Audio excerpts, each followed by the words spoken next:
নমস্কার সকলকে আমার বই পোকা পরিবারে স্বাগত। আজকের এই ভিডিওতে আমি আমার ডিসেম্বর মাসে পড়া কিছু বই তোমাদের সঙ্গে শেয়ার করব এবং বই নিয়ে কিছু আলোচনা করব, যা হয়তো তোমাদের খুবই ভালো লাগবে। ভিডিওটি শেষ অবধি দেখো, আশা করি ভিডিওটা খুব ভালো লাগবে এবং আমার চ্যানেলটিকে সাবস্ক্রাইব করে দিও যদি ভিডিওগুলো ভালো লাগে। তো চলো বইগুলি একে একে দেখে নিই। আমার প্রথম বইটি যেটা আমি পড়েছি সবার প্রথমেই সেটা হচ্ছে ইসলি রানী, পার্থসারথী পাণ্ডার লেখা। এই বইটির মধ্যে তোমরা পেয়ে যাচ্ছ 10টি প্রচলিত বাঁকুড়ার লোকগল্পের কথা এবং এই বইয়ের মধ্যে মজার মজার সব গল্প রয়েছে। তুমিও যদি আমার মতো রূপকথাকে ভালোবাসো, এই বইটা তোমার অবশ্যই ভালো লাগবে। এবং যারা যারা নতুন করে রূপকথার গল্প পড়তে চাও, এটা তাদের কাছে একটা মাস্টারপিস বলা যেতে পারে। এবং এই বইটা মাত্র 75 টাকা দাম এই বইটার, এবং এটি খুবই একটা দারুণ বই এবং এই বইয়ের মধ্যে দারুণ দারুণ ইলাস্ট্রেশনস রয়েছে। তোমরা অবশ্যই জানো যে আমি ইলাস্ট্রেশনস গল্পের মধ্যে কতটা পছন্দ করি। এই বইটি তোমাদের জন্য একটা ভালো মাস্টারপিস হতে পারে। আমার পরের বইটি হলো হিমাদ্রি কিশোর দাশগুপ্তর লেখা আমুরবাজের সন্তানে। এই বইটি প্রকাশিত হয়েছে তেজ পাবলিকেশনের তরফ থেকে এবং বইটির মুদ্রিত মূল্য রাখা হয়েছে 150 টাকা এবং আমি এটা পেয়েছিলাম 130 টাকায় বর্ধমান বইমেলায়। আমি বইটি সংগ্রহ করেছি। আগেও বলেছি হিমাদ্রি কিশোর দাশগুপ্ত আমার খুবই একজন প্রিয় লেখক, তার লেখা পড়ে আমার বরাবরই খুব ভালো লাগে। এই বইয়ের মধ্যে নাগাল্যান্ডের অববাহিকা ছোট্ট গ্রাম পাংবির উল্লেখ রয়েছে। টিলাঘেরা এই গ্রামে প্রতি বছরই আসে আমুরবাজের দল। আমুরবাজ নিরীহ ছোট ছোট বাজ পাখি, কিন্তু শর্ট মানুষের তো অভাব নেই। তারা গোপনে প্রকৃতির সুন্দরকে নিশ্চিহ্ন করে অর্থের লোভে। অর্থাৎ এই বইয়ের মধ্যে একটা অ্যাডভেঞ্চারমূলক কাহিনী গ্রন্থবদ্ধ হয়েছে, অবশ্যই পড়ে ভালো লাগবে তুমি যদি আমার মতো নেচার লাভার হও। এবং আশা করছি বইটি ছোটদেরও খুবই ভালো লাগবে। অবশ্যই ছোটদের তুলে দিও। বেশ কিছু ইলাস্ট্রেশনস রয়েছে, দেখালাম। বইটি খুবই সুন্দর এবং এই বইয়ের মধ্যে এক বালকের কথা বলা হয়েছে যে চায় না প্রকৃতির সৌন্দর্যকে নষ্ট হতে দিতে। সে প্রকৃতিকে বাঁচাবার আশায়, আমুরবাজের দলকে বাঁচাবার আশায় সে অন্যান্য শত্রুদের সঙ্গে মোকাবিলা করতে উদ্যত। তো আমার পরের বইটি হলো রহস্যভেদী নীল, সৈকত মুখোপাধ্যায়ের লেখা। আমি সৈকত মুখোপাধ্যায়ের লেখা অনেক পড়েছি, খুবই ভালো লাগে ওনার লেখা পড়তে। এবং এই বইটার মধ্যে রয়েছে নীল নামক এক ফটোগ্রাফারের জীবন কাহিনী এবং এই বইয়ের মধ্যে সে সম্মুখীন হয়েছে 7টি হাড়হিম করার অ্যাডভেঞ্চারের।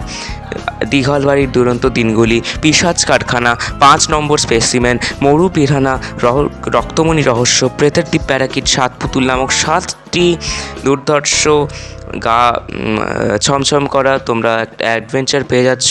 এবং অবশ্যই এই বইটি সবাইকে রেকমেন্ড করব। বইটি কিন্তু খুবই সুন্দর বই এবং বইটির মুদ্রিত মূল্য রাখা হয়েছে 300 টাকা মতন। পত্রভারত থেকে প্রকাশিত, বুঝতে পারছো কোয়ালিটি নিয়ে কোনো কম্প্রোমাইজ নেই। রেড ভেলভেট একটা ক্রাউন সাইজের বই তোমরা পেয়ে যাচ্ছ এবং অবশ্যই বইটার ইলাস্ট্রেশন যথেষ্ট সুন্দর। তারপরের বইটা যেটা আমি পড়ে ফেলেছি সেটা হচ্ছে ড্রাকুলা কিশোর অমনিবাস। এই বইটি যথেষ্ট সুন্দর একটি বই এবং এই বইটির মধ্যে তোমরা অনেকেই হয়তো জানো না ড্রাকুলার ইতিহাসটা, এবং আমিও জানতাম না আগে ড্রাকুলা কোথা থেকে এসেছে এবং ভ্যাম্পায়ার শব্দের রহস্যটা কী সেটা আমি এতদিন খুঁজে চলেছিলাম। কিন্তু এর বইয়ের মধ্যে তোমাদের ড্রাকুলা নিয়ে যা যা প্রশ্ন সব উত্তর পেয়ে যাবে। বইটি আমার কাছে তো খুবই স্পেশাল এবং তোমাদের কাছেও স্পেশাল হতে বাধ্য। বইটি প্রকাশিত হয়েছে কামিনী প্রকাশালয়ের তরফ থেকে, মুদ্রিত মূল্য 120 টাকা রাখা হয়েছে এবং এখানে ভ্যাম্পায়ার নামক একটা শব্দের 7টি অক্ষর মিলেমিশে একটি শব্দ। এই শব্দটিকে নিয়েই কিন্তু বিতর্কের সূত্রপাত পণ্ডিত মহলে। এই শব্দটির রহস্য কি জানতে হলে এই বইটা অবশ্যই পড়তে হবে। দুঃখের বিষয় এই যে বইটির মাঝখানে কোনো গল্পের ইলাস্ট্রেশন নেই, তাই জন্য কোথাও গিয়ে মনে হচ্ছিল ইলাস্ট্রেশন থাকা দরকার। তারপরে যে বইটা আমি পড়ে ফেলেছিলাম সেটা হচ্ছে সত্যজিৎ রায়ের 1 ডজন গল্প। সত্যজিৎ রায় কিংবদন্তি, সত্যজিৎ রায়কে নিয়ে কোনো কথা হবে না। তার ফেলুদা, প্রফেসর শঙ্কু, তারিণীকুড়ো, তার সৃষ্ট চরিত্র সবাই আমরা জানি, কিন্তু তার ছোট গল্পগুলো যদি পড়ে না থাকো অবশ্যই এই বইটিকে পড়তে বলবো।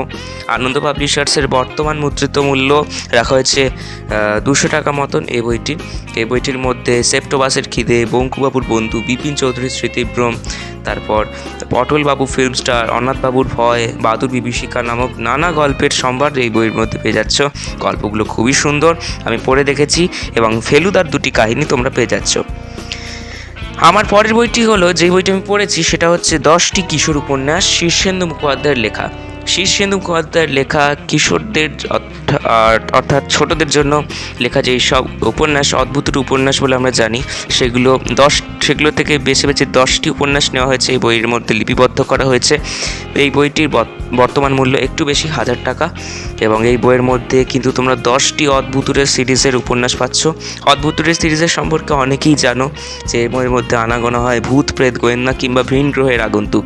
গৌড়ের কবচ, হারানো কাকাতুয়া, গোলমাল, চক্রপুরের চক্করে, ছায়াময়, সোনার মেডেল, পাতাল ঘর, হরিপুরের হরেক কাণ্ড, দুধসাগরের দ্বীপ, বিপিনবাবুর বিপদসহ তোমরা অনেকগুলি গল্প পেয়ে যাচ্ছ। এই বইটিকে কখনো হাতছাড়া করবে না। আমার পরের বইটি হলো বিভূতিভূষণ উপন্যাস সমগ্র 1 ও 2। এই বই দুটো আমি পড়েছি। বিশেষ করে এই বই দুটোর মেন অ্যাট্রাকশন হচ্ছে যে এই প্রথম খণ্ড এবং দ্বিতীয় খণ্ডের ইলাস্ট্রেশনটা যথেষ্ট সুন্দর। পিছনে একটা লেখা দেওয়া আছে এবং এই বইয়ের মধ্যে তোমরা বিভূতিভূষণকে নিয়ে অনেক গল্প, তার উপন্যাস পেয়ে যাচ্ছ।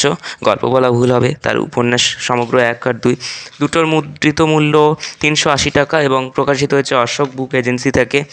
এই বইয়ের মধ্যে তোমরা পথের পাঁচালী, অপরাজিত, দৃষ্টিপ্রদীপ, আদর্শ হিন্দু হোটেল, আরণ্যক, অথৈ জল, অশনি সংকেত, হীরামানিক জলে চাঁদের পাহাড়, আমি সেকেন্ড পার্টটাও দেখাচ্ছি, তার মধ্যে অনেকগুলো গল্পই আছে এবং ওনাকে নিয়ে তো কোনো কথা হবে না। ওনার গল্পর উপন্যাসগুলো যথেষ্ট নেচার ফ্রেন্ডলি গল্প উপন্যাস। এবং আমার কাছে রয়েছে কেদার রাজ, ইচ্ছামতি, দুই বাড়ি, দেবযান, বিপিনের সংসার, দম্পতি, অনুবর্তন, অনশ্বর, সব, সুন্দরবনে 7 বৎসর, মিশমিতের কবচ, মরণের টঙ্কা বাজে, অত্যন্ত সুন্দর সুন্দর উপন্যাস পেয়ে যাচ্ছ। এই বইটিকে অবশ্যই সংগ্রহ করবে, দুটো খণ্ডকে সংগ্রহ করে নাও। তো আজকের এই ভিডিও এই অবধি ছিল। ভিডিওটি ভালো লাগলে আমার চ্যানেলটিকে অবশ্যই সাবস্ক্রাইব করে দিও এবং পাশে থাকো এবং অবশ্যই বলো যে ভিডিওগুলো কেমন হচ্ছে। আশা করি আবার অন্য একদিন নতুন কোনো বুক হল ভিডিও আমি আনবো। ততক্ষণের জন্য আমি এখনও বই পড়ে যাচ্ছি যাতে তাড়াতাড়ি তোমাদের সামনে বুক হল হাজির করতে পারি। ততক্ষণের জন্য সবাই ওয়েট করো।